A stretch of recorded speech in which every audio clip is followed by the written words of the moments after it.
que eu tento melhorar. A gente começa a perceber a mediunidade ela vindo mesmo de forma ostensiva e o quão bela é a mediunidade quando bem administrada e o quanto ela pode se tornar perigosa quando nós nos encontramos equivocados, não é? E, na verdade, não é a mediunidade que se torna perigosa. Nós que nos tornamos um instrumento que vai trazer prejuízo, não é? Algo que deveria ser para trazer esperança, consolo, né? E acredito, não sei a opinião de vocês, que o primeiro pensamento que a gente tem que ter quando nós temos alguma experiência mediúnica, e essa experiência mediúnica tem relação com um terceiro, ou seja, com outra pessoa, a primeira coisa que a gente precisa pensar é o seguinte: se eu falar isso com a pessoa, se eu falar isso com fulano, com ciclano, eu vou levar conforto para essa pessoa? Eu vou levar esperança? Qual que é o fundamento, né, de falar isso com A ou B? Então, é um questionamento que a gente precisa fazer para que a gente conduza sempre da melhor maneira o processo mediúnico na nossa vida. Porque nem tudo que a gente vê, ouve e sente, nós precisamos passar para frente, né? Então, criou-se uma necessidade muito grande de se tornar esse guru espiritual, né? Que quer falar para todo mundo o que todo mundo tem que fazer ou que viu. E nem sempre as coisas que a gente vivencia enquanto médium vai levar conforto para uma terceira pessoa. Então, a gente tem que sempre entender a importância disso, né? De fazermos esse questionamento. E percebemos, estudando o cristianismo primitivo, que muitos se perdiam com a mediunidade porque queriam falar para se promover ou para mostrar que estava em contato com a espiritualidade superior, não para confortar e esclarecer. Tá bom? Vamos lá, então. A gente falou do primeiro trabalho que Paulo realizou. Ele queria chegar em Antioquia, depois do convite de Barnabé, orientado por Pedro, a convidar Paulo, né, para ir para aquela comunidade cristã. Ele, naquele ímpeto que o Paulo sempre teve, ele já quis ser orador. Detalhe, aí ainda ele era chamado de Saulo, tá? Ainda que convertido há 7 anos, as pessoas chamavam ele de Saulo ainda. Em algum momento aqui a gente vai saber, não sei se é hoje ou no próximo estudo, por que o nome dele mudou também. Por que começou a ser chamado de Paulo. Então a gente vai tentar fazer um exercício aqui para chamar ele de Saulo e Paulo depois que realmente o nome dele muda. E aí ele tenta chegar como orador, ele tenta fazer a palestra dele, fica vermelho, não consegue, ficava gago, né? Não tinha uma linha de raciocínio para passar para as pessoas, e então ele acaba se afastando temporariamente do serviço de pregação evangélica através do verbo, e começa o serviço de pregação evangélica através dos ouvidos, né? Acolhendo aqueles irmãos que passavam por Antioquia, que queriam conhecer Jesus, mas como a reunião era só à noite, muitos eram comerciantes e passavam ali porque era uma cidade próxima ao porto, uma cidade também que movimentava muito comércio, e à noite, muitas vezes, aqueles trabalhadores não estariam ali e não poderiam, obviamente, conhecer o Cristo. Então, Paulo coloca a tenda dele de serviço ao lado da igreja e começa a atender, e na semana passada nós falamos de um desses atendimentos fraternos que Paulo fez. Então, o primeiro trabalho, o primeiro labor dele enquanto cristão foi de atendimento fraterno. E um dos atendentes de Paulo, né, um daqueles que foi atendido, aliás, por Paulo, foi o jovem médico chamado Lucas. Falamos da despedida de Paulo com Lucas, né? Pela primeira vez, Paulo chora ao despedir de um amigo com sinceridade, né? E vai acompanhando ali a figura de Lucas até ele perder as vistas de Paulo. E a gente também consegue entender naquele momento ali que não era um simples amigo, porque ele despediu também de Ananias, ele se despediu de Gamaliel, que eram pessoas muito caras ao coração, de Prisca e Áquila, o casal que ficou com ele 3 anos. Por que Lucas, né? Uma convivência de poucos dias, ele ficaria tão emocionado? E aí a gente vê a ligação espiritual, certamente, que os dois tinham. Até esse ponto aqui foi o que a gente falou na semana passada. Aliás, há 3 semanas, né? E se tiver ficado alguma dúvida, que não deu para a gente responder na última vez, podem ficar à vontade, que agora a gente já vai engrenar já na continuidade da história, mas para a gente situar mesmo no assunto. Vamos seguir então. Bom, em Atos dos Apóstolos, a gente tem uma mensagem muito bacana que vem nos afirmar que a igreja de Antioquia era uma igreja onde as vozes dos céus se manifestavam. Veja que interessante isso, as vozes dos céus se manifestavam. E como que vocês entendem isso, né? Como que as vozes do céu se manifestavam? O que eles querem dizer com esse termo? Eu queria abrir aí já para o debate, para a conversa. porque a gente está começando a entrar mais especificamente no tema mediunidade. O que seriam essas vozes do céu? Qual fenômeno mediúnico, né? Está relacionado a isso?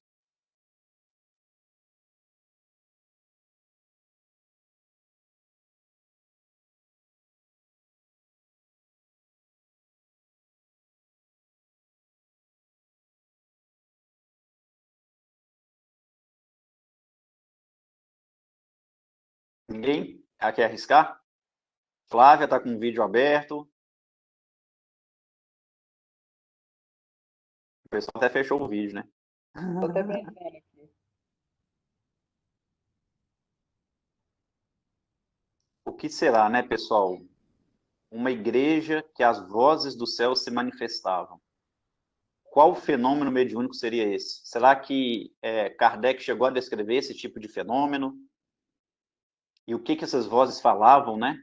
Qual deveriam ser essas orientações, essas vozes dos céus? Será que na casa espírita as vozes dos céus também se manifestam? Eu não estou conseguindo ouvir. Eu acho que a Ana Paula tentou falar, mas está com o som desativado. Intuitiva? Oi? Intuitiva? Não era intuitiva. Inspiração? A voz Também direta, não. né? Voz direta. Quem falou foi o Ricardo? Falou o quê? Eu acho que o Ricardo falou voz direta. Ah. Olha, na verdade a gente vai habituando, e aí a gente precisa ter esses costumes, né, de mapeando algumas descrições que acontecem no Novo Testamento e começar a entender o que eles usavam para designar alguns termos. Por exemplo, vozes dos céus, né, as vozes dos céus orientavam aqueles irmãos. Então, o que a gente pode pensar? Como que a manifestação das vozes dos céus? Poderia ser por intuição, poderia ser por psicofonia também, né? E por que a gente afirma que é voz direta? Porque a psicofonia, muitas vezes, eles já tinham outra forma de definir quando havia psicofonia, que eram as línguas de fogo, né? Ou línguas, falar em línguas, línguas de fogo. Isso normalmente designava o processo de psicofonia. Agora, as questões de voz direta, eles normalmente falavam que eram vozes dos céus. Se a gente pegar duas passagens do Evangelho... Né, Rafael? Exato, igual a gente tem hoje. Né? Exatamente, Bárbara, igual a gente tem hoje, né? Por exemplo, dentro do costume nosso espírita, quando fala psicofonia, todo mundo sabe o que é. Imagina alguém pegar um livro de Kardec daqui a 2000 anos e ouvir essa palavra psicofonia, não é? Talvez daqui a 2000 anos serão outros termos que vão ser utilizados. Da mesma maneira que quando nos livros lá de André Luiz, no próprio Paulo Estevão, quando eles vão descrever um desdobramento, igual descreveu aquele que Abigail fala as 4 palavras mágicas com Paulo, ame, trabalhe, espere e perdoa, eles têm a característica de falar que o espírito chega num local em desdobramento, né? O espírito encarnado chega num local em desdobramento em que falta termologia, falta palavras na nossa linguagem para descrever aquele local e descrever o que eles presenciaram naquele local. Então a gente começa a ver que ainda o nosso verbo, né, ou a nossa linguagem, ela ainda é inapropriada, ela ainda falta muita coisa para descrever as coisas celestes, né? Mas que é suficiente dentro daquilo que a gente está evoluído, né, dentro do nosso padrão. E aí criam-se os padrões, né? Por exemplo, a gente tem no batismo e também na transfiguração de Jesus a voz que vem dos céus, né? Às vezes ali nas duas descrevem que ela sai até de uma nuvem. E o que seria essa nuvem se não ectoplasma, né? Mas vozes do céu. E que é esse mesmo termo. E aí, se a gente for estudar, a gente vê que é voz direta. O que é comprovado no livro Paulo Estevão. E aí, Emmanuel faz um comentário muito, muito, muito interessante para a gente lá no Paulo Estevão nesse momento, que é o seguinte: ele fala que em Antioquia foi uma das poucas igrejas da história do cristianismo em que ocorreu os fenômenos de voz direta. Vejam só, uma das poucas igrejas no cristianismo primitivo que ocorreu os fenômenos de voz direta. E a gente está falando das igrejas que tinham ali como membros Paulo, Tiago, João, Pedro, Maria de Nazaré frequentando a igreja de Éfeso, por exemplo. E aí o que a gente percebe com isso? Não é um fenômeno comum. Não é um fenômeno fácil de ocorrer. Precisava de uma harmonia, não é? A gente, por exemplo, não tem notícias em que esses fenômenos de voz direta aconteceram, por exemplo, na Casa do Caminho. Não temos notícia disso acontecendo em Éfeso. Não temos notícia disso acontecendo, por exemplo, em Corinto. Pode ser que havia comunidades que nem são descritas nos livros que tinham o fenômeno de voz direta, mas um fenômeno extremamente raro. Extremamente raro. Alguém que sabe uma história de Eurípides, que é muito intrigante, né, muito interessante também, em que ocorreu um fenômeno de voz direta? Alguém já ouviu falar do que aconteceu quando Eurípides inaugura o Colégio Allan Kardec em Sacramento? Alguém lembra dessa historinha? Queria contar para a gente aí? Gostaria de contar?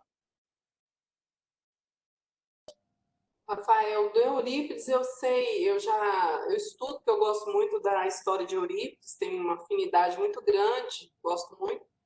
Eu sei daquele, foi o tipo sonho, não foi esse não, né? Nesse momento não, né? Foi na inauguração do colégio. Sim, esse do sonho é uma bicorporiedade, né? Que ele auxilia num parto. Sim. Que é lindo, né? Sim. Esse foi a inauguração do Colégio Allan Kardec, e para mim foi um dos mais impressionantes, porque ele faz uma prece, Eurípides faz uma oração na inauguração do Colégio Allan Kardec, e aí eles registraram em cartório na época, na cidade de Sacramento, inclusive pessoas católicas, era uma cidade católica naquela época, as pessoas registraram esse fato, mais de uma pessoa, em cartório. Por quê? No momento em que ele fez a oração no Colégio Allan Kardec, as pessoas testemunharam em Sacramento que todos os lares da cidade ouviram a prece de Eurípides, como se tivesse uma caixinha de som em cada casa.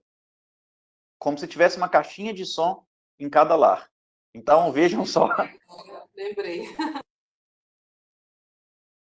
Então, era assim que acontecia quando Jesus falava para a multidão, que todo mundo escutava de longe?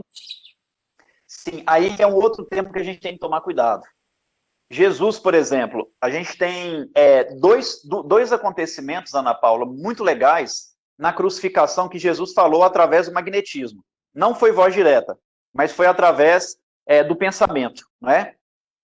Imaginem só, todo mundo sabe que tinha um dos discípulos, um dos apóstolos, aliás, de Jesus, que estava na crucificação, o que teve fidelidade de estar lá, João Evangelista, né? A gente sabe desse fato.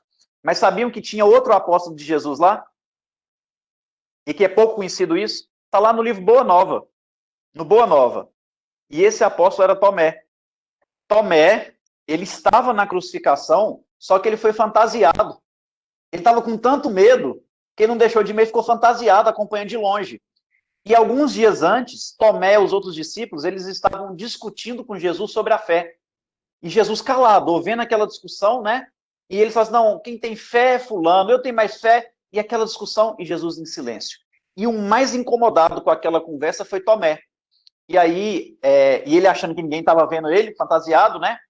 Quando Jesus estava ali nos últimos instantes da vida, e um ladrão, um criminoso chamado Dimas, inclusive a gente conta um pouco da história desse homem, Dimas, no meu livro que eu vou falar, o Alessandro antecipou um pouco antes da nossa fala, o Dimas olha para Jesus e falou, Senhor, lembre-te de mim quando adentrares ao teu reino, né? Aquela frase famosa. Antes de Jesus responder a Dimas, ele olha para Tomé. No fundo do olho dele, é a alma, né? Tomé estremece. E Tomé estava intrigado porque Tomé procurava na multidão os leprosos que Jesus tinha curado, as prostitutas que Jesus havia orientado. Tomé procura os próprios discípulos e não encontra, né? E ele fica ali abismado. Cadê o pessoal? Que ninguém está aqui para dar o testemunho de fé. Aí ele lembra que ele estava fantasiado, ele começa a ficar envergonhado. E quando Dimas fala isso com Jesus, antes que Jesus respondesse, Jesus olha profundamente nos olhos dele. E aí, Humberto de Campos descreve que ele sente como se Jesus falasse ao ouvido dele. Né? Ele ouve a voz com a alma. E ali, Jesus fala com ele, vês, Tomé, quando nenhum dos meus seguidores, nenhum daqueles que foram beneficiados com a minha passagem na terra, não estão aqui para dar o testemunho da fé, eu a encontro em um ladrão que é esquecido do mundo. Aí depois disso, Jesus fala, em verdade vos digo, ainda hoje entrará no reino dos céus. E aí vou dar até um spoiler do que eu escrevi no livro sobre isso, né? Porque aparentemente é um absurdo. Ainda que ele quisesse dar um testemunho de fé, que tivesse arrependido, Como é que ele ia entrar no reino dos céus? O tanto que o homem deve ter pecado, era um ladrão. O próprio Cristo afirma que ele era um criminoso, né? E aí a gente não para pensar desde a infância de Dimas, né? O que ele não deve ter passado? Será que ele realmente cometeu o crime? E se ele cometeu, o que o levou a cometer o crime? Será que ele tinha um pai? No Brasil, por exemplo, de cada 3 presos, 2 não tiveram pai. E o papel paterno é mostrar o que é certo, o que é errado, né, na vida de uma pessoa.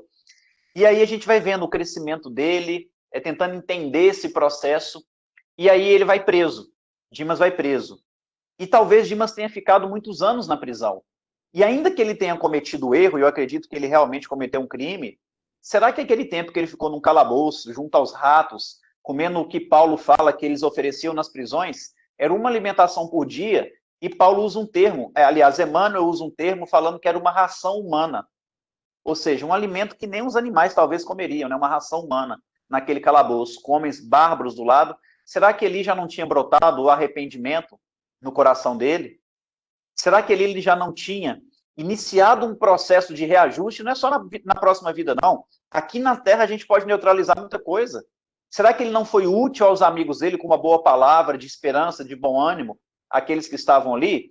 Então a gente vê só o criminoso, a gente não vê que ele já pode ter transformado.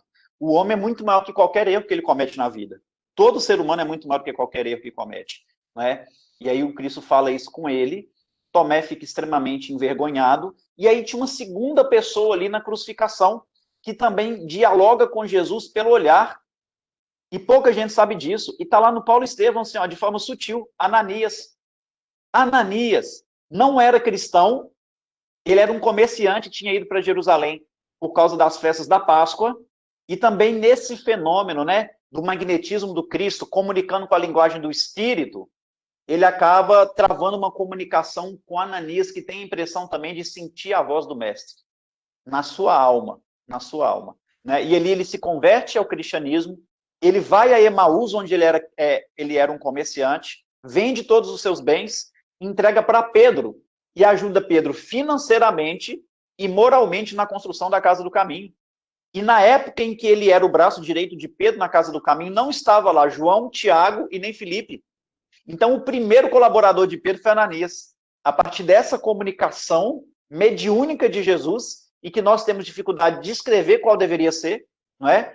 Ele leva uma lição que mudou a vida de Tomé e, ao mesmo tempo, que transformou Ananias, que se tornou um grande discípulo, né? Braço direito de Pedro. Tanto é que, quando saem da Galileia, Pedro, Felipe e João, e chegam na Casa do Caminho, estrategicamente, Ananias vai para Jope, fundar uma outra igreja. E ali naquela região ele começa a peregrinar fazendo culto no lar. E nesses cultos no lar aí ele converteu simplesmente, dentre várias pessoas, uma mulher chamada Abigail, né? Converteu assim, apresentou o Cristo a ela. Então a gente vê, né, o fenômeno mediúnico em Jesus. E aí a gente tem que observar os termos que são utilizados. E aí, Ana, eu pintei todo esse quadro para te mostrar que Jesus não comunicava com toda a multidão. Porque são vários termos que nos fazem entender isso. As bem-aventuranças é muito conhecida, não são? As bem-aventuranças de Jesus. Todo mundo conhece esse discurso, inclusive quem não é cristão conhece e reconhece esse discurso, sendo o principal de Jesus. Mas pouca gente conhece, porque as bem-aventuranças estão no capítulo 5 de Mateus, dos itens 3 a 12. 3 a 12. Inclusive, fica o convite aqui, eu comecei há 2 semanas um trabalho todo sábado, às 21 horas, no YouTube, ao vivo, no meu canal, no canal da TV7, com o Álvaro Mordecai, que é um amigo nosso judeu, que se tornou espírita, um trabalho sobre as bem-aventuranças. Então, na semana retrasada, a gente falou sobre o item 1 e 2, que ninguém sabe, ou pouca gente conhece. Na semana passada, humildade, hoje vai ser a segunda bem-aventurança. Mas esses primeiros itens, o item 1 e 2, antes de Jesus começar as bem-aventuranças, fala muito mais do que a gente imagina. Porque Jesus tem 3 ações, Jesus tem 3 atitudes, 3 gestos antes de começar a verbalizar. E aí, sabe qual que é a primeira atitude de Jesus, Ana? É um termo muito comum nos evangelhos que vai expressar o que você falou. E Jesus, vendo a multidão. Essa é a primeira atitude. A segunda, subiu a um alto monte e se assentou. Os discípulos aproximaram-se dele e ele começou a falar. Veja que interessante. E aí isso antes das bem-aventuranças. Dava para mim falar aqui 2 horas, tá? Mas vamos ater as questões da mediunidade, né? Esse falar para todo mundo ouvir. Quando fala Jesus vendo a multidão, o que a gente tem que imaginar? O que deveria ser cruzar os olhos com os olhos de Jesus? Outra história, né? Olhar para Jesus é outra história. Jesus sendo apresentado no templo a Simeão. O que Simeão fala? O servo do Senhor pode descansar em paz, porque os meus olhos já viram a salvação. Públio Lentulus, quando foi designado por Tibério, governador da Judéia, para descrever a figura física e moral de Jesus, os aspectos físicos e morais, num achado arqueológico do século IV, do século V, aliás, depois de Cristo. Lá, o que mais nos chama a atenção é a descrição de Públio sobre o olhar de Jesus. Aqueles que olhavam o mestre, e o mestre olhava para eles, estremeciam-se. Ou temiam, ou amavam. Nem todo mundo conseguia o olhar do Cristo, né? Aguentar o olhar do Cristo. E veja só, Bárbara, que lindo, né? Ananias e Tomé mudando a vida deles, ainda que Tomé já fosse próximo de Jesus. Porque Jesus ele fez uma comunicação pelo olhar. Pelo olhar. E como começa as bem-aventuranças, não é com a mensagem da simplicidade, é com o gesto de Jesus. Ele olhando. E quantas vezes a gente esquece de olhar para os nossos filhos? Isso é processo mediúnico. A gente não começa uma reunião mediúnica pela sensibilização mediúnica. Isso faz parte do processo de sensibilização. Identificar um ao outro pelo olhar, não é? Por que eu estou falando tudo isso? Porque o olhar de Jesus extrapola as questões físicas. Se extrapola as questões físicas e a gente tem que extrair o espírito da letra, quando fala Jesus vendo a multidão, será que está falando de Jesus enxergando só as pessoas que estavam ali perto do Monte das Oliveiras? Ou está falando de todas as ovelhas? Porque o bom pastor conhece todas as ovelhas pelo nome. Então, quando Jesus viu a multidão, ele enxergou as nossas misérias de uma maneira atemporal. Não foi só naquele momento, mas em todo o processo histórico da humanidade. Ou seja, o que ele falaria a partir de então marcaria a história da humanidade, porque Jesus conhece as nossas sombras. E aí, tomado de compaixão, de misericórdia, ele sobe ao Monte das Oliveiras. Ele sobe ao monte. E não é só um lugar geograficamente falando. Esse subir, fala, Jesus entra em comunicação com Deus. Jesus entra em mediunidade ostensiva com o Pai, porque Jesus era médium dele.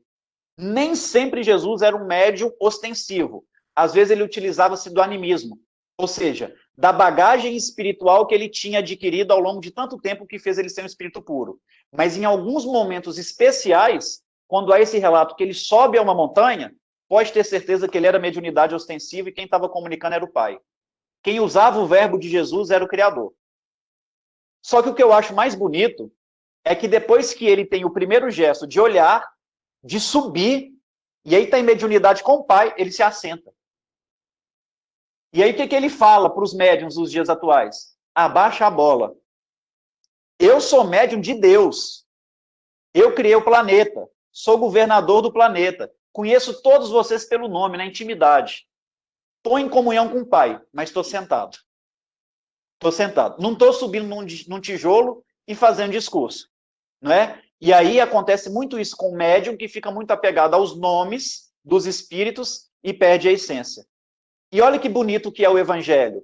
Depois que ele assenta, e é o terceiro gesto de Jesus, as pessoas que estavam presentes fazem um movimento, têm uma postura. Então fala o seguinte, olha, Jesus vendo a multidão, sobe ao alto da montanha, se assenta, e eis que os discípulos se aproximam dele. E então ele começa a falar. Jesus viu, não foi a multidão? Mas quem se aproximou dele foi só os discípulos. Quem é discípulo, senão aquele que faz a vontade do Mestre? Então, para a gente ter a proximidade com Jesus, não basta só sermos a multidão. Para ouvirmos Jesus falar, nós precisamos ser discípulos, fazer a vontade dele, para a gente compreender a fundo a mensagem que ele quer trazer. Então, sempre que falar, Jesus viu a multidão, falou a multidão, está falando de uma maneira geral. mas talvez aquele que assimila a mensagem são poucos, são os discípulos. O que pratica o que ouve são poucos, e esses são aqueles que vão aproximar-se de Jesus. Jesus aproxima-se da gente, ele veio por misericórdia, mas nós precisamos também fazer o movimento. Então, esses termos, eles precisam ser mapeados nos nossos estudos do Evangelho, e a gente começar a comparar para entender do que se está falando, não é? Por isso que quando chega e fala, olha, o fenômeno das vozes, a gente já vai saber agora que é voz direta. Jesus falava à multidão, então, olha, Jesus via a multidão, então ele conhece todo mundo, mas ele falava para os discípulos. A voz dele vai ecoar no coração de quem quer praticar. Então, existem esses termos que são chaves para o nosso entendimento evangélico. E aí vem a doutrina espírita e complementa o ensino, como Emmanuel falando, que Antioquia foi um dos poucos centros apostólicos que tiveram um fenômeno de voz direta. Detalhe, uma dessas reuniões que eles faziam, houve uma comunicação em Antioquia, e aquela comunicação pediu os discípulos de Antioquia para alertar a igreja de Jerusalém, dizendo que eles passariam por um momento difícil, que as perseguições ficariam ainda mais acirradas. Por que será que esse fenômeno não foi em Jerusalém? Por que teve que manifestar em Antioquia para que Jerusalém ficasse sabendo? Será que a Casa do Caminho não tinha essa capacidade? Certamente não. Já devia estar acontecendo alguma coisa errada que impediu uma comunicação espiritual naquelas reuniões da Casa do Caminho. E olha que lá tinha Pedro, tinha Tiago, tinha João. Olha como é que o assunto é sério. Por que o recado teve que vir de outro lado? Então, nenhuma casa espírita está isenta de passar por problemas entre os trabalhadores, que dão vibração e espaço para espíritos ainda ignorantes atuarem e atrapalhar o trabalho. Nenhuma casa está isenta disso, porque nem a Casa do Caminho estava. Nem a Casa do Caminho. E acredito que esse foi um grande ensino, para mostrar que nem aquele pessoal estava blindado. Que a lição da vigilância, do orar e vigiar, ela tem que ser constante, né? E da nossa postura também diante da vida. E aí precisou de vir uma manifestação de Antioquia para alertar os irmãos de Jerusalém. Fizeram uma carta, Barnabé, que era o presidente da igreja, assinou e mandaram levar para Jerusalém. E aí a gente vai fazer uma análise, né? Será que a igreja de Jerusalém aceitou aquele alerta? Porque, vejam só, era a igreja mãe. Ali estavam os caras que eram os caras, né? Era referência. Era Pedro, Tiago, João, Filipe. Essa turma estava em Jerusalém, Casa do Caminho. E aí, eles recebem um aviso de outra igreja, uma filial. Uma filial. O que vocês acham? Eles ouviram o chamado, o recado? Tiveram humildade para isso? Não tiveram? Quem leu Paulo Estevam aí, o que vocês acreditam que aconteceu?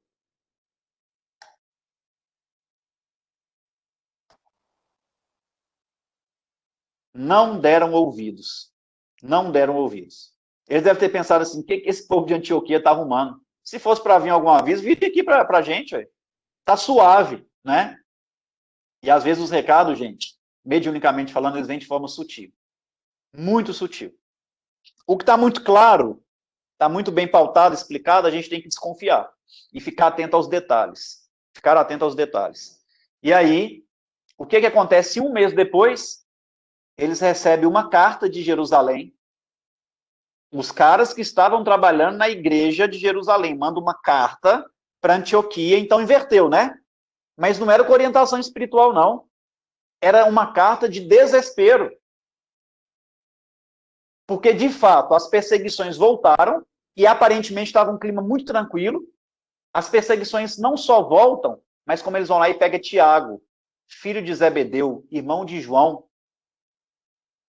E assim como fizeram com Estevão, em praça pública, vão lapidar Tiago. Vão lapidar Tiago. Tiago, se a gente for estudar ele, tinha como característica, e era uma característica que estava acima de todos os outros discípulos. Ninguém carregava a filosofia do Cristo como Tiago. Depois de Estevão, foi o maior pregador da Boa Nova. E segundo Emmanuel, ali num detalhe também do livro, ele foi apedrejado e foi morto, martirizado, porque falava de Jesus sem medo. pregava o evangelho sem temer, colocava o Cristo como o maior homem, como filho de Deus, sem fazer média com ninguém. Pegaram ele e mataram. Quando isso acontece, as perseguições voltam, o que eles fazem? Entram em desespero, escrevem uma carta para Antioquia, tipo assim, ó, vocês tinham razão, orienta mais que o bicho está pegando. Pediram socorro. Inclusive, as pessoas que colocavam dinheiro para sustentar a obra começaram a ficar com medo, e ali ele já não tinha grana, por exemplo, para fazer comida para os aflitos, para comprar remédio, para comprar material de limpeza. E aí entra em desespero e pede ajuda para Antioquia, que, segundo a descrição de Emmanuel lá atrás, era uma igreja que tinha pessoas com boa vontade e com dinheiro, mas faltava inteligência, por isso que chamam Paulo, para complementar o processo. Né? Então eles sabiam que aquela igreja também tinha pessoas com recursos materiais que poderiam socorrer Jerusalém. O que eles fazem? Juntam uma grana, faz uma colheita, que é o termo que eles usavam na época, e saem de Antioquia. Barnabé e Saulo, ainda era Saulo, e vão para Jerusalém para prestar socorro para a igreja de Jerusalém, para a Casa do Caminho. Veja que interessante. Alguém quer fazer algum comentário? Alguém já tinha observado isso? Observaram mais algum outro detalhe que queiram compartilhar na leitura, do estudo do livro? Podem ficar à vontade, vamos participar.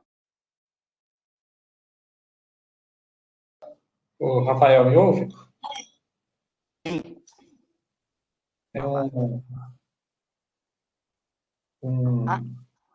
A igreja de Antioquia era a mais, assim, que tinha dinheiro, que o pessoal colaborava mais, não é? Então, eles podiam ajudar mais. Por isso que eles partiram para Jerusalém para ajudar o que faltou em Jerusalém. E eles estavam mais preparados, porque era uma igreja menor, não é? Mas que eles trabalhavam muito. Ô, Bárbara, e tem um outro detalhe também interessante, viu, pessoal? Dentro do que Bárbara falou, e toda igreja, Bárbara, e isso também Casa Espírita, que está no começo, a tendência é que as coisas estejam mais harmoniosas. Depois a gente vai saindo do arroz com feijão e se perde, né? Por que o começo é aquele negócio? Ó, a gente começa da forma simples com o necessário. Depois, com o passar do tempo, parece que vai inventando muita coisa. De centro pequeno, porque quando começa a crescer demais, o negócio não dá certo. Olha, pessoal, tem muita gente aí querendo criar teorias de como que vai ser o centro espírita depois da pandemia, de coisas que precisam ser implantadas na casa espírita pós-pandemia. Olha, a única coisa que a gente concorda é que o avanço tecnológico cada vez mais vai fazer parte das nossas relações, mas a gente não tem que criar nada novo, a gente tem que resgatar o que a gente não conseguiu ainda colocar em prática, que é o que Jesus trouxe há 2000 anos para esses cristãos. Né? É o arroz com feijão, é o que o Chico fazia no início, né? Então, assim, se a gente não está conseguindo fazer o arroz com feijão, por que a gente vai querer comer uma picanha, um salmão? Então, a gente precisa começar a entender que o processo, às vezes, é inverso. Não é de inventar novas teorias, é acompanhar, óbvio, o processo tecnológico, transmitir nossas palestras online, ter reuniões, por exemplo, de estudo de evangelho, que pode ser por aplicativo, para a gente estar mais tempo dentro de casa, convidar a família para participar, mas na Casa Espírita as atividades precisam ser restauradas, né? Daqueles primeiros espíritas, Eurípides, Chico Xavier, Martins Peralva, mas que conseguiram trazer para a gente a essência do cristianismo. Então, não é inventar muita moda, né? Ao contrário disso, é resgatar o que a gente tem perdido, né, há muito tempo. Eu acho que mais alguém queria comentar. Pode ficar. Não, Rafael, a gente observa os espíritos atuando desde a época de Abraão e principalmente aí na vida de Jesus, a importância que a manifestação deles para dar força, confiança aos apóstolos, porque eles também passaram dificuldades de confiança, passaram dificuldades de pessoas ou comunidades contra. Então, essas vozes fortaleciam essas almas, embora missionárias, mas também fragilizadas. Perfeito, perfeito. Como se quisessem falar, vocês não estão sozinhos, nós estamos com vocês, não é? Vamos em frente que o caminho é esse. Olha, chega então Paulo e Barnabé, Paulo e Barnabé, em Jerusalém. E o que nosso irmão acabou de falar realmente é muito forte, né? Muito, muito forte. Eu estou tentando digerir. E é o que aconteceu muito no início também do Espiritismo, né? Com a codificação, as próprias reuniões aí na casa de Chico Xavier em Pedro Leopoldo na década de 50, com as materializações, era para mostrar mesmo de forma forte que a gente não está sozinho. Então chega Paulo e Barnabé, Paulo não, Saulo, ainda era conhecido como Saulo, chegam em Jerusalém. Então eles vão para a casa do caminho, vai para a casa do caminho. No entanto, até Saulo, que ainda era mais casca grossa para essas coisas, ele percebeu que o negócio lá não estava bom, não. Estava esquisito, estava estranho. Não tinha o mesmo ambiente espiritual de outros tempos. Ele começou a ver um pessoal esquisito que se falava servidor do Cristo, e ele conhecendo os fariseus na essência, falou assim, isso aqui não converteu de jeito nenhum. Eles estão aqui para vigiar. Eles estão aqui. E aí o que acontece? Esses fariseus colocavam grana e as coisas tinham que ser do jeito deles. E aí Jesus vai ficando esquecido, né? E quando tira Jesus do movimento, gente, é que se perde o negócio. Quando tira Jesus do processo, é que a gente cria complicação. E aí o que acontece? Eles perceberam que não estava bem, e aí recebem a notícia. Cadê Pedro? E Tiago fala, foi preso. Foi preso. E aí eles estão querendo matar Pedro. Já falaram que vai matar como matou Tiago. E aí o Tiago que estava vivo era o filho de Alfeu, o que tinha morrido era o de Zebedeu, não vamos confundir não. O que estava vivo é irmão de Mateus, Levi. E o que morreu é o irmão de João. E então, eles vão para a casa da irmã de Barnabé. Porque, olha só, Tiago nem ofereceu para eles ficarem hospedados na casa do caminho, o que era costume na época. Inclusive, é um termo, outro termo aí muito utilizado nos evangelhos. Hospedeiro, né? Seja um hospedeiro do Senhor. Paulo usa isso aí muito nas cartas dele, porque era um costume na época. Para você mostrar que você era uma pessoa que sabia acolher, você era hospedeiro. E qual é, senão, a primeira característica que uma casa espírita tem que ter? Acolhimento. E aí eles utilizavam essa palavra acolher como hospedeiro, né? Hospedar. Então era um costume da época, eles faziam questão de você estar sempre sendo recebido, hospedado na casa deles. A esse respeito eu lembro de vovô. Meu avô sempre hospedava alguém na casa dele. Sempre. Ele construiu um barracão no fundo da casa dele para hospedar.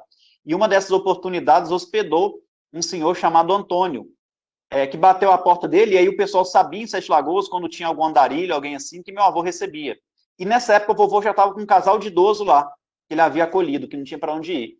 E aí falou, como é que eu vou receber ele? Né? Aí deram um jeito lá, compraram uma cama e recebeu o senhor Antônio, que vinha, segundo ele vinha do sul do país. Tá bom. Passaram-se quase um ano, né? O São Antônio colocava os meninos sentados assim no final do dia, contava história, eram 6 filhos, né?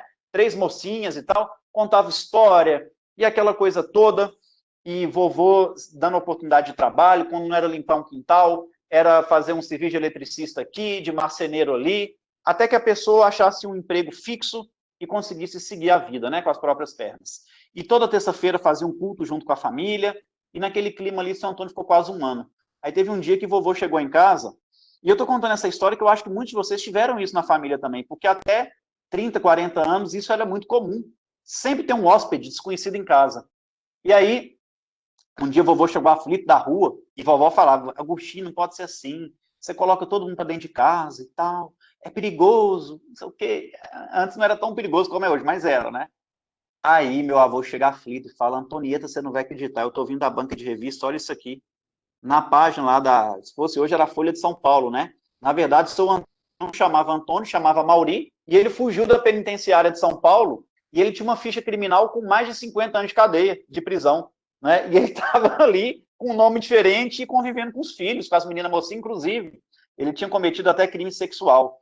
E aí eles ficaram aflitos no dia seguinte, meu avô falou, olha, que a gente vai fazer uma viagem de família, vamos ficar aí uns 30 dias fora, vai vir uma pessoa uma vez aqui por dia para levar a comida dos idosos, talvez não vai ter como mais você ficar aqui, eu quero que você entenda.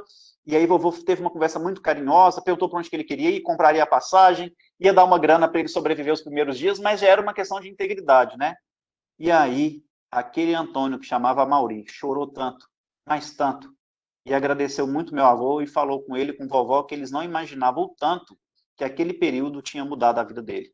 Aquele período ali, junto aos meus avós, junto à família, não tinha mudado, né, a vida dele.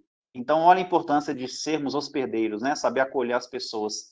E isso que meu avô fazia era muito, muito, muito comum no cristianismo primitivo. Por isso que Paulo e Barnabé acharam muito, muito, muito estranho Tiago não oferecer a eles um lugar. Porque a gente lê a obra e fala assim, não, mas só não ofereceu, não tem nada demais não. Às vezes é porque estava cheio lá, não, isso é sério.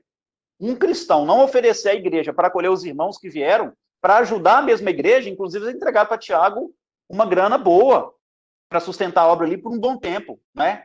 E aí eles vão então para a casa da irmã de Barnabé, chamada Maria Marcos. Maria Marcos. Olha quem era Maria Marcos, irmã de Barnabé e viúva do irmão de Pedro. Então ela era cunhada de Pedro. E aí o irmão de Pedro tinha morrido, né? E ela era mãe solteira então, de um jovem chamado João Marcos. Já ouviram falar dele? Está lá no Evangelho, né? Marcos, o evangelista. E ali, quando Paulo chega na casa de Maria Marcos, Emmanuel faz uns comentários, são lindos, né? Paulo, então, percebeu que aquele ambiente espiritual da casa do caminho foi transferido para a casa de Maria Marcos, que tinha ali o cristianismo na essência, na simplicidade. E aí, naquela noite, os cristãos estavam lá falando, já era madrugada, falando das coisas, dos acontecimentos. Quem chega batendo na porta desesperado, eles falam, quem é? A pessoa bater de madrugada, acha que é perseguição, né? E as portas devia ter uma segurança também grande atrás disso. Quem é? E a pessoa lá fora responde, é Pedro. Como é que você é Pedro, gente? Pedro estava preso. Aí a gente vai ver o que acontece em Atos dos Apóstolos, né? E Emmanuel traz também algumas descrições desse acontecimento. O anjo de Atos dos Apóstolos que vai e abre os cadeados das celas de Pedro e dá a ele liberdade.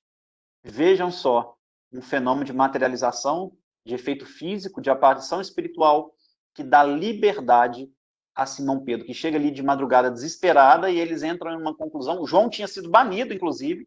João nem em Jerusalém estava, expulsaram João da cidade e prenderam Pedro para matá-lo. E ali um anjo liberta ele, né? O espírito materializou, imagina o tanto que isso é forte, né? E então ele chega ali e ele chegou à conclusão que Pedro tinha que ficar fora por um tempo. Então esse era o clima, esse era o ambiente que estava ali, estava tomando conta. Na hora de ir embora, eles deram dinheiro, viram como é que estava, Pedro prometeu sair fora, ficar um tempo desaparecido, né? Para esperar a poeira baixar, e eles vão embora. Antes de ir, Maria Marcos, e essa história é importante relatar, porque na semana que vem vocês vão ver o sentido que isso faz. Maria Marcos fala o seguinte, olha, Barnabé e Paulo, eu quero consagrar o meu filho à causa de Jesus. E aqui está muito perigoso. Então você, como tio Barnabé, leva João Marcos com você, leva João Marcos que eu quero dedicar o meu filho a Deus. O Barnabé ficou muito feliz, porque imagina, o sobrinho virar missionário junto com ele, uma alegria para qualquer tio, né? E Barnabé não tinha filhos, então, uma alegria dobrada. E ali Paulo só observando, né, a situação. E Paulo era inteligente, ele era o servo do pensamento, né? Quando acabou aquele entusiasmo todo, Paulo perguntou para João Marcos o seguinte, João, é muito bonito, né? Toda mãe sempre querer o melhor para os filhos. Mas você, o que você quer? É isso que você quer? Ser um missionário? Seguir Jesus? Você está preparado? E ele era um adolescente, não é? E aí o que aconteceu? Naquele momento, João Marcos gaguejou e falou, não, mas é isso que eu quero mesmo. E a gente sente que ele não estava preparado. E Paulo sentiu isso também. Emmanuel descreve que os três pegaram um caminho de volta para Antioquia. Barnabé, Paulo e agora João Marcos. E aí, Emmanuel, nas descrições dele, gente, por isso a gente tem que parar com alguns termos e ficar refletindo naquilo ali, né?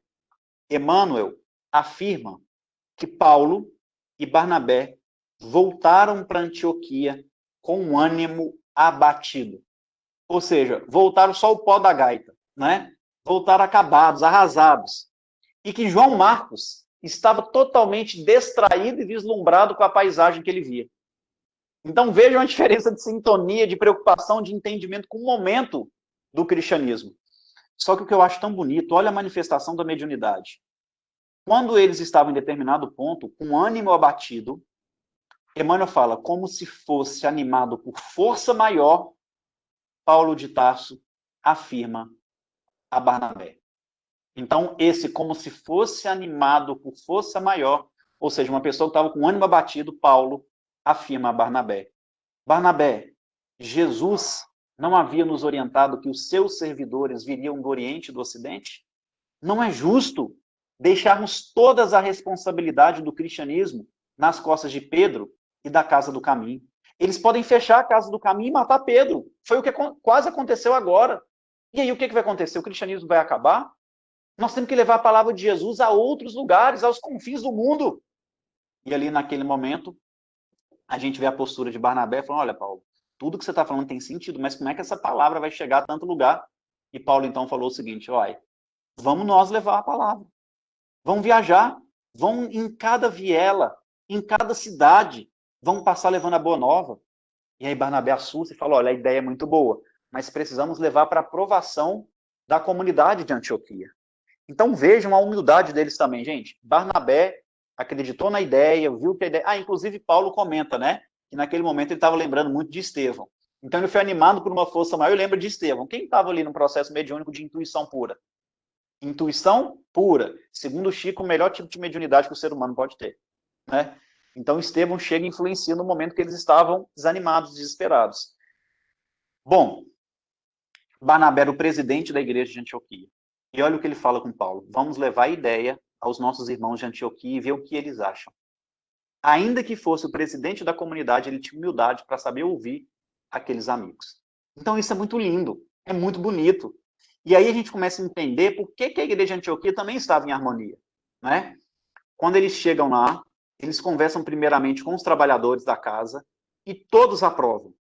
E aí à noite tem outra reunião com manifestação de voz direta. Olha que lindo a mediunidade na comunidade de Antioquia. E aí, eles não só falam que aquele trabalho, na verdade, havia sido planejado por Jesus e que eles deveriam fazer, mas como a espiritualidade fala que aquele trabalho deveria ser feito por Paulo e Barnabé. Isso também tem em Atos dos Apóstolos e está no Paulo e Estevão. A concordância de Atos dos Apóstolos de Paulo e Estevão a partir da conversão de Damasco é assim, ó, caminha junto. Atos dos Apóstolos fala uma frase e Emmanuel explica em 2 páginas. Atos fala uma palavra, Emmanuel explica em um parágrafo. E assim vai. E assim vai. Na concordância, né? E aí, depois que vem as vozes diretas e fala o mesmo, e ainda fala quem tem que ir, percebem, não falaram o nome de João Marcos. Paulo e Barnabé. Então, João foi na onda do tio, mais uma vez, sem estar preparado. E sem a espiritualidade ter sugerido o nome dele, né? Uma sugestão. Não é determinação. Depois que acaba aquela reunião mediúnica, Paulo procura um lugar solitário da igreja, ele tinha esses hábitos, né, de fazer as reflexões solitárias, e começa a chorar compulsivamente. Por que será que Paulo chorou naquele momento? Alguém saberia me dizer? Alguém arriscaria dizer o porquê daquele choro de Paulo? O porquê daquele pranto, né? E Emmanuel ainda fala que aquele choro foi comparado ao choro dele às portas de Damasco. Então não foi qualquer choro, não. Comparado ao que ele teve quando ele estava perto de Jesus. Ah, inclusive tem um amigo, viu, gente? O povo fala que Paulo era muito durão. Tem um amigo que catalogou. Entre os termos, Paulo chorava, os olhos marejavam de água, caiu discretamente uma lágrima. Esses termos aí que mostram que Paulo é chorão, aparecem no Paulo e Estevão 88 vezes. E o pessoal acha que Paulo era durão, mas esse choro foi diferente, tá? Esse choro foi comparado ao do caminho de Damasco. Por que vocês acham?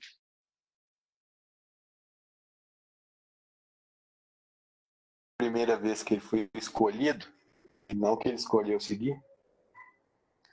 A primeira vez que ele foi escolhido foi quando Barnabé chamou. Foi quase isso, não é? Barnabé chamou sob orientação de Pedro, mas ali ele chora, porque pela primeira vez ele foi escolhido para trabalhar pela espiritualidade, de forma assim, ostensiva, né? Mostrando que a espiritualidade confiava nele. Então aquilo ali para Paulo tinha um significado muito grande, que ele sabia dos crimes que ele tinha cometido. E a espiritualidade, falar o nome dele diante daquela comunidade, assim, é Paulo e Barnabé. Então o que ele sentiu ali foi um misto de emoções, né? E que fez com que ele chorasse assim de forma compulsiva. E então, meus irmãos, começa as viagens missionárias de Paulo. E que eu Muitos não anos depois, né? Para poder chegar nesse ponto. Bárbara, 8 ou 9 anos depois da conversão. Justamente. Mais ou menos 8 anos. Uma preparação, né, Rafael? Uma grande preparação. É o que a gente comentou nas primeiras reflexões, né? Nos primeiros vídeos. Ananias falou assim, como é que você quer jogar sementes se você nem as tem ainda com você? Então ali ele havia recolhido as sementes, né? E a gente vai ver o fruto disso aí só no final da vida dele. Só no final da vida que ele começa a colher os primeiros frutos. E assim, agora a gente vai ver o início de um Paulo mudado. Essas viagens trouxe uma experiência para ele de vida, não que ele estava transformado nessa hora, mas ele já podia assumir uma tarefa diferente. Ali eu acho que Paulo deixa de ser um homem que queria seguir Jesus para começar a ser um discípulo, esse que se aproxima, e aí lá para a terceira viagem ele se torna um apóstolo, e ali quando ele é preso, né, e se torna o famoso prisioneiro do Cristo, ele já se torna um dos grandes homens, um dos grandes líderes da história do cristianismo. Né, ele já vai para outro patamar. E eu espero, né, que a gente tenha a oportunidade, né, depender dos organizadores do grupo também, sei que vocês têm outras pessoas, outros planejamentos, mas que a gente tenha a oportunidade aí de pelo menos mais algumas aulas, algumas reflexões nossas, para que a gente consiga entender o que foi a primeira, segunda, a terceira viagem, muita emoção em cada uma delas. Não vamos conseguir trazer todos os fatos, mas eu vou falar pelo menos o que aconteceu, uma coisinha pequena, em cada uma das cidades que Paulo passou, e a gente vai ver nesse desabrochar da mediunidade, né? Até ele ser recebido no mundo espiritual por Jesus. Então, fica aqui, eu tô me oferecendo, tá? O John me ensinou, eu devia ter aí uns 20 e poucos anos, que a gente nunca tinha que se oferecer para dar palestra, mas como eu estou em casa, eu me ofereço para a gente continuar a reflexão, que é muito bom, né? É muito bom, e eu não gosto de correr, não. Bom, se você tiver essa disponibilidade aí, não há dúvida que dar sequência para nós será ótimo. Perfeito. Vamos com calma, vamos continuar Pena, com calma. viu, Paulinho? Então, né? Tem que aproveitar o máximo de Rafael. Verdade. Então já podemos agendar. Perfeito. E assim, eu queria, depois também, se alguém quiser fazer alguma pergunta, fica à vontade, eu queria só falar o que o Alessandro propôs no início, que é fazer um convite para vocês. No dia 30 desse mês, vai dar uma quinta-feira, sem ser essa semana próxima, mas semana que vem eu lembro de novo, eu vou lançar um novo livro meu. Vai ser quinta-feira, 9 da noite, pelo YouTube. Esse horário 9 da noite, porque está tendo muita live, né, de 6 até 9, e é um horário que está mais tranquilo e todo mundo, a maioria, pode aproveitar para assistir. Quem vai estar ao meu lado é uma grande amiga chamada Natasha McKenna, inclusive ela cantou já na casa de Chico Xavier, ela tem uma voz linda, ela é do Rio de Janeiro, ela canta em orquestra, muito boa. E aí a gente vai fazer uma palestra cantada para falar sobre o meu novo livro, que se chama Os Prisioneiros do Cristo. Então ali eu conto a história de todas as prisões de Paulo, principalmente a prisão dele em Roma, e a espinha dorsal do livro é a história da carta de Paulo a Filemon, que é uma carta pouco conhecida por nós espíritas. Quando eu comecei as pesquisas, eu não achei uma palestra espírita que falasse sobre a carta a Filemon, né? Que não existe em nenhuma carta, em nenhuma passagem do Evangelho, um estudo tão profundo sobre o perdão. Um estudo tão profundo sobre o perdão. E ele mostra, né? Eu mostro a própria experiência de Paulo, e a gente vai ver ao longo das semanas, né? Paulo teve diferenças com João Marcos, não foi só com Tiago, com João Marcos, e aí eu mostro os dois processos de reconciliação de Paulo, né, com João Marcos, com Tiago, e depois a carta de Filemon, que ele escreve, é um convite também para Filemon se reconciliar com o escravo que ele tinha, que roubou dele, que fugiu, e que estava preso em Roma. Paulo era amigo de Filemon, encontra esse escravo na prisão em Roma, converte o escravo, e escreve a carta para Filemon só com um pedido de perdão. Mas a forma que Paulo trabalha isso, gente, deu um livro. E aí, paralelamente, eu trago a história de Dimas, paralelamente, a gente fala de outros cristãos que amargaram também prisões, eu trago o Salmo que fala sobre isso, e aí a gente traz também a nossa experiência junto à APAC, né, que é o trabalho que eu faço há 8 anos com os presidiários, e é por isso que eu mudei para Pernambuco, para a gente fundar a primeira lá do estado. E tudo isso no livro, ele ficou um livro muito, muito gostoso de ler, vai ter aí quase 300 páginas, é um livro também que vai dar para estudar, mas ao mesmo tempo histórias que relaxam, tem história de Chico, né? Inclusive nas pesquisas que eu fiz, eu achei no livro do Ranieri, Rafael Ranieri, uma coisa que nem eu sabia que tinha sobre os meus avós, que não só o livro Recordações de Chico Xavier de Ranieri, mas como outros volumes que ele traz coisas a respeito de Chico, muito do que se foi falado no livro relatado, foi relatado com a ajuda do meu avô, que conviveu muito com o Chico ainda em Pedro Leopoldo, também em Uberaba, e aí vovó ainda está encarnada, Eu pedi ela para contar umas histórias, e tem umas 3 histórias ali com o Chico que são lindas, são emocionantes, eu trouxe no livro também, são histórias inéditas, enfim, o livro ficou muito gostoso. E eu queria convidá-los, né, no dia da palestra do pré-lançamento, que é dia 30, 9 da noite, vai ter o link, vocês podem adquirir, inclusive, para ficar mais barato, vocês podem adquirir em grupo, né? A gente vai ter um preço promocional para a Casa Espírita, então, olha, vai ter 20 pessoas que querem comprar 10, e aí a gente consegue fazer um preço muito melhor, acho que o desconto chega a ser de 30% para a Casa Espírita, e quem quiser adquirir, a gente vai mandar o link uns 2, 3 dias antes, né? Para não perder a palestra também, tem que entrar no link, e é isso, é esse convite, né? E toda a renda desse livro é para os nossos trabalhos da APAC, né? Para levarmos uma APAC para Pernambuco. A gente ainda não tem um convênio com o governo, a gente vai precisar de reformar um prédio para abrigar já no ano que vem os primeiros irmãos, né? A gente já tem a associação criada, e aí a gente vai abrigar já os primeiros irmãos que vão vir do presídio para a gente cuidar com a metodologia nossa em Pernambuco. Então fica aqui o convite, né? Quem gosta de estudar cristianismo, é um livro realmente muito bacana. Sou suspeito a falar, mas eu tenho que vender meu peixe também, o livro ficou bom.